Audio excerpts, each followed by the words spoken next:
قضية بوعلام صنصال تم استغلالها ويتم استغلالها من قبل المتطرفين هنا وهناك في باريس وفي الجزائر. ما تعرض له الجزائريين في مطارات فرنسا أمر غير مقبول، نرفضه جملة وتفصيلا، وهو فعل غير أخلاقي يمس بكرامة وسمعة فرنسا قبل الجزائر، يمس بسمعة شرف وكرامة فرنسا قبل الجزائر. لماذا؟ لأن فرنسا التي تدعي حرية يعني الإنسان والديمقراطية والحرية لا يجب أن تتعامل مع ضيوفها، لأنه هذو ضيوف مهما كانت جنسيتهم، الضيوف اللي يدخلوا إلى فرنسا لا يجب أن تتعامل معهم معاملة سيئة لأنهم دخلوا في إطار قانوني. ممكن نقولوا ناس حراقة وناس دخلوا بطريقة فوضوية، ممكن حتى في هذو الحراقة واللي دخلوا بطريقة فوضوية وندين تعسف في حقهم، فما بالك بناس داخلين بطريقة قانونية عبر المطار، يوجد أنه شرطي أو يتعامل معاه بقسوة أو يتعامل معاه بتشناف ويتعامل معاه مش عنصرية. أمر غير مقبول، أمر غير مقبول سواء للمواطنين الجزائريين أو غيرهم، خاصة في الظروف الحالية. أنا قلت لكم الخبر هذا سمعته واعتبرته فعل معزول. قلت أنا واحد شرطي ممكن كان مقلق، ممكن كان مدمر، تلاقى مع واحد جزائري وسبه والله كذا، إذا لا يجب أن نعمم. هذا رأيي قبل يومين، بالرغم من أنني قريته في الفيسبوك ناس تكلموا عليه، قلت أنا ممكن حالات خاصة، لكن الآن مادام أصبح رسمي معناتها الشكاوى راهي كثيرة، معناتها عدد كبير من الجزائريين اللي احتجوا وقدموا شكوى لمصالح وزارة الخارجية مما استدعى الوزارة لاستدعاء السفير الفرنسي. إذا نتمنى أنه يتغلق هذا الملف في أقرب الآجال في الساعات القليلة القادمة، وتعود المياه إلى مجاريها، ويتوقف هذا التعامل السيء مع المسافرين الجزائريين، ونشوفوا أمر آخر. لأنه بصراحة تعفنت العلاقات الجزائرية الفرنسية، تعفنت، وهي أسوأ مرحلة منذ الاستقلال. نعم، هي أسوأ مرحلة منذ الاستقلال للأسف الشديد. أوكي، الأمر الثاني اللي حبيت نتكلم عليه طبعا مواضيع كثيرة ومختلفة، ولكن نبدأها بمقطع فيديو مهم ومهم جدا لرجل دولة. للأسف الشديد خسرنا هذا رجل الدولة، وصعب جدا أننا نعوضوه، صعب جدا. يعني رجل بمساوئه ومحاسنه، رجل بسلبياته وإيجابياته، بتاريخه، إلا أنه سجل حضوره وكلماته وصوته يبقى للتاريخ، لأنه في وقت الشدة تكلم وقال ما يجب أن يقال، قال ما يجب أن يقال. الآن نسمع مقطع، هذا المقطع القصير اللي أنا مقتنع به جدا، وأقول دائما للأسف الشديد نظامنا السياسي بسلطته ومعارضته نظام فاسد منذ الحكومة الأولى ما قبل الاستقلال، منذ ثورة التحرير، منذ 1957 إلى غاية اليوم. النظام فاسد ومهترئ بسلطته ومعارضته، لأنه المعارضة موجودة منذ 1957 والمعارضة موجودة.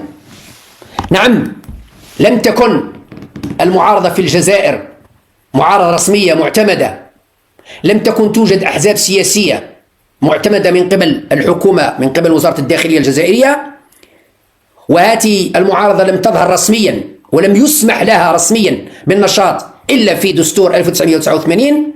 ولكن منذ ثورة التحرير، وبالخصوص منذ 1957، والمعارضة موجودة بعد الاستقلال 1962 كانت موجودة معارضة بين المجاهدين، خير دليل جماعة FFS، جماعة أيت أحمد ومن معه، اللي عارضوا حكومة بن بلة ودخلوا حتى في مشادات عسكرية مسلحة. في عهد بومدي الله يرحمه معارضة شديدة، من بينها المرحوم بوضياف اللي كان في المنفى، من بينها بومعزة، من بينها بحساس، من بينها طاهر زبيري، يعني كثير من كبار المجاهدين والقادة الأوائل اللي كانوا حتى في مجلس الثورة مع المرحوم بومدين مارسوا المعارضة السياسية، لكن لم يسمح لهم بالنشاط داخل الجزائر، فأسسوا حركات أو أحزاب أو جماعات خارج الوطن، منهم من استقر في تونس، منهم من استقر في المغرب، منهم من استقر في سويسرا، منهم من استقر في إسبانيا، في فرنسا، في كثير من الدول، في ألمانيا، في كثير من دول العالم. المعارضة في عهد الشاذلي في بداية أو في العهدة الأولى والثانية للشاذلي أو النصف الثانية، يعني من 1980 إلى 1989 كانت موجودة معارضة من قبل قادة كبار سياسيين، لكن كانوا يعارضوا خارج الوطن أو في السر. خير دليل الحزب الشيوعي لهاشمي الشريف الله يرحمه ومن معه كانوا يمارسون السياسة داخل الوطن، ولكن في السر، في الجامعات، في المعاهد، في المنظمات العمالية، يعني في اتحاد العمال، في اتحاد الفلاحين، كانوا ينشطوا. الحزب الشيوعي كان ينشط داخل الوطن ولكن في سرية تامة، كانت مناشير وبعض الكتابات في مجلات سرية، وكانت معارضة. 1989 ظهرت المعارضة للعلن وبدأت تنشط، لكن في المجمل النظام للأسف الشديد نظام فاسد فيه وعليه. وهذا النظام الفاسد ما زال لحد الآن، ما زال لحد اليوم، رانا في 28 جونفي 2025، النظام والسلطة فاسدة. النظام بشقيه، سلطة ومعارضة، فاسدة وفاشلة ومهلهلة. الغريب في الأمر أنه معارضة الماضي أفضل بكثير من معارضة الحال اليوم، وسلطة الماضي أفضل بكثير من سلطة اليوم. يعني النظام الماضي أفضل بكثير من نظام اليوم بسلطته ومعارضته. رغم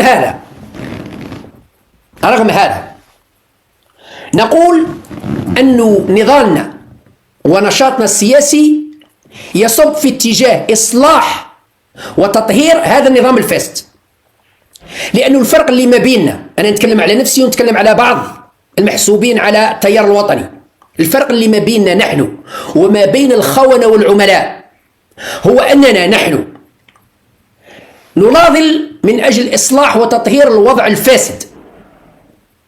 نحن نناضل من أجل إصلاح وتطهير الوضع الفاسد والنظام الفاسد والسلطة الفاسدة والمعارضة الفاسدة، ونقول أنها معارضة وسلطة فاسدة وفاشلة. بينما الجبناء اللي يسموهم خونة وعملاء المحسوبين على الأعداء اللي تدعمهم جهات خارجية ومعروفين طبعا تعرفوهم بالواحد، نضالهم من أجل إسقاط النظام. إذن الفرق بيناتنا هما حابين إسقاط النظام ونحن نريد إصلاح النظام، لأننا نؤمن وندرك أن إسقاط النظام سيقودنا إلى اللا نظام، إلى اللا دولة. إسقاط النظام يعني إسقاط الدولة، والتجارب كثيرة، تجارب كثيرة في العراق، في سوريا، في اليمن، في السودان، في ليبيا، في كل.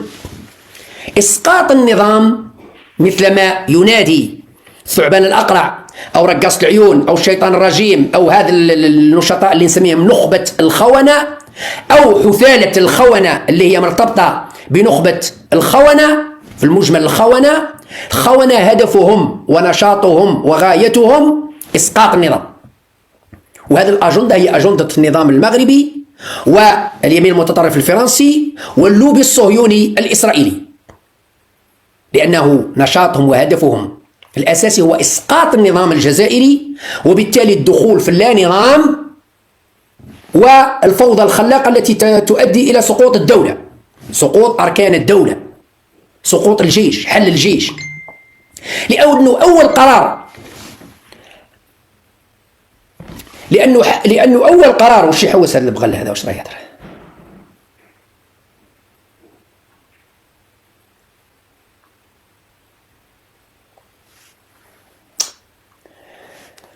لأنه أول قرار اتخذه حاكم سوريا الإرهابي الذي جاء على دبابة تركية، على ظهر دبابة تركية غربية، ما هو أول قرار؟ هو حل الجيش السوري، حل الجيش السوري وحل المخابرات السورية وحل مصالح الأمن السورية وتأسيس جيش جديد على أنقاض داعش والقاعدة.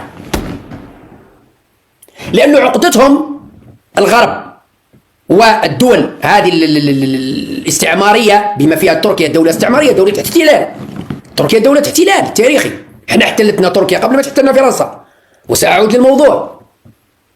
عقدتهم هي الجيوش العربية بشرها وخيرها، بسلبياتها وإيجابياتها، بكل همومها، الجيوش العربية، لكن تبقى جيوش منظمة وقوية. الجيش السوري كان جيش قوي، تم استنزافه، تم يعني رخص بشار الأسد ومن معه، ولكن يبقى الجيش السوري من أقوى الجيوش العربية التي انهارت.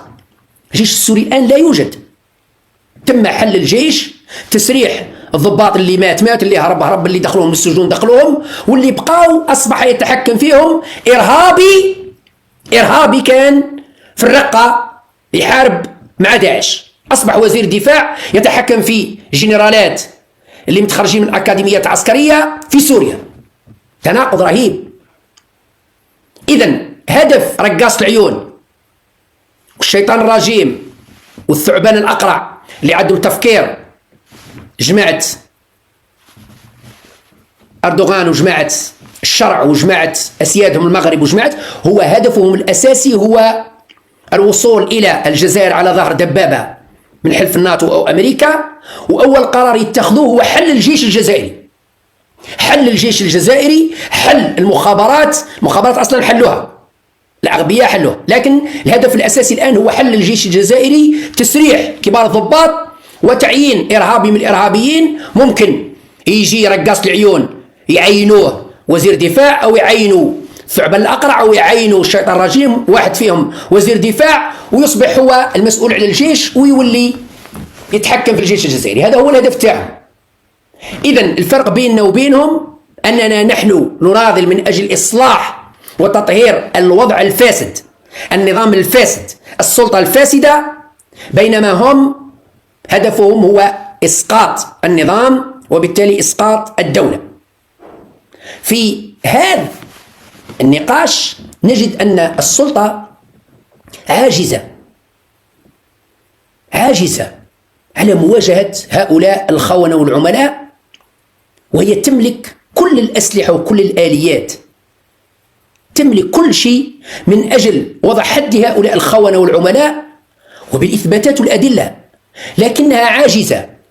هذا العجز هل هو متعمدين أنهم يخلوهم ومتعمدين أنهم ما يكشفوش أوراقهم الحقيقية، أم بالفعل فاشلين وعاجزين؟ هذا هو السؤال المطروح. خلوني نسمع المقطع معكم ثم نرجع لهذه النقطة اللي هي عجز السلطة على مواجهة هؤلاء العملاء والخونة. اسمعوا معي هذا المقطع المهم والمهم جدا.